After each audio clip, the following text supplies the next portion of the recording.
Assalomu alaykum. Hurmatli chorvadorlar, hurmatli chorva ishqibozlari.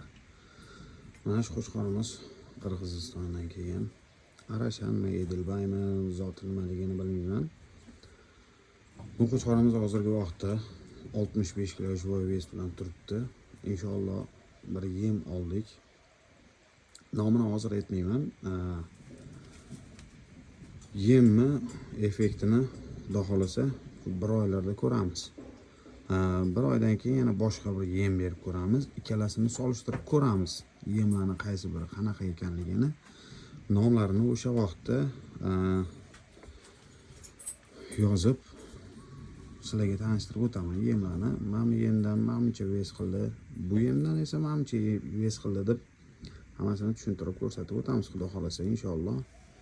Hozirgi kunda 65 kilo 450 vesi bor.